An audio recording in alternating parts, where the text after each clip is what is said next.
সম্পদ ব্যয় করে একটা খাত ইমাম বুখারী সানিয়া মাদ্রাসা। এই মাদ্রাসা দিনের একটি প্রতিষ্ঠান, কোরআন হাদিস শিক্ষার একটা কেন্দ্র, মারকাজ। সালাফি আহলে হাদিস মানহাজ অনুযায়ী প্রতিষ্ঠিত একটা প্রতিষ্ঠান হচ্ছে ইমাম বুখারী সালাফিয়া মাদ্রাসা। আপনার দেশের দানের একটা অংশ, যাকাত হোক, ফিতরা হোক, ওসর হোক, মাসিক দান হোক, এককালীন দান হোক, যত ধরনের দান আছে প্রত্যেকটা খাতের একটা অংশ ইমাম বুখারী সালেহ মাদ্রাসা আপনি দান করবেন।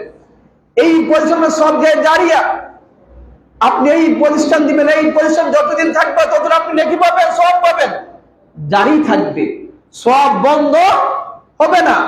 সমর্থ উপস্থিতি, এই প্রতিষ্ঠানে আপনি দান করবেন, অনেক নেকি আপনি হাসিল করতে পারবেন। এখন আসুন আমরা জানবো আমাদের এই প্রতিষ্ঠানে আমরা এখন কি কি কাজ চলমান আছে, কি কাজ চলছে আপনাদের জানাচ্ছি, বুঝার জন্য, জানার জন্য। আমরা ছেলেদের শাখা আছে, বালক শাখা আছে, বালিকা শাখাও আছে। বালক শাখাতে আপনারা যেটা দেখতে পাচ্ছেন, 4 তলা যে বিল্ডিং, 4র্থ তলা কাজ চলছে, প্লাস্টারের কাজ চলছে, কাজ শেষ হয়নি, সেখানে অর্থের প্রয়োজন। পাশাপাশি বালিকা শাখা কাজ চলছে, 2 তলা ফাউন্ডেশন দিয়ে কাজ, পিলার গুলা করা আছে, নিচতলা। সেই কাজ সম্পূর্ণ করতে, যদি আমরা 2 তলা কাজ সম্পূর্ণ করতে চাই তাহলে আমাদের 50 লক্ষ টাকা লাগবে। যদি পুরা কাজ আমরা কমপ্লিট করতে চাই সেখানে অর্থের প্রয়োজন। তারপর আমরা মাদ্রাসার জন্য ভবিষ্যৎ প্ল্যান পরিকল্পনা করে আমরা মাদ্রাসার জন্য আমরা জায়গা ক্রয় করেছি। সেই জায়গা ক্রয় করেছি আমরা 48,50,000 টাকা জায়গা ক্রয় করেছি, নতুন জায়গা, জমি আমরা ক্রয় করেছি মাদ্রাসার জন্য। সেই জায়গা ক্রয় করতে গিয়ে আমরা প্রায় 35 লক্ষ টাকা আমাদের ঋণ হয়েছে।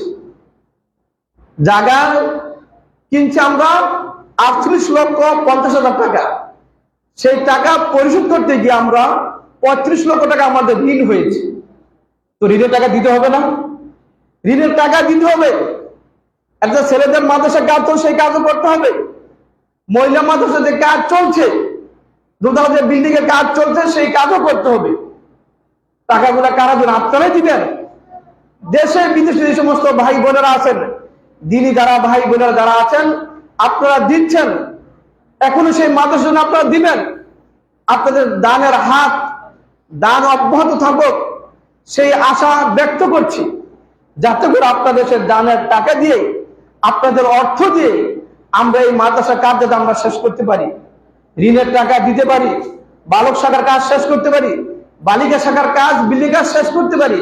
আপনারা অর্থ দিবেন। অর্থ যারা দিবেন, সে অর্থগুলো আমরা সঠিক খাতে সঠিকভাবে আমরা ব্যয় করব ইনশাআল্লাহ। সেখানে টাকা কোথাও যাবে না। মাদ্রাসা দিবেন, আপনার অর্থ মাদ্রাসা কাজে ব্যয় হবে। এটা একটা সদকায়ে জারিয়া।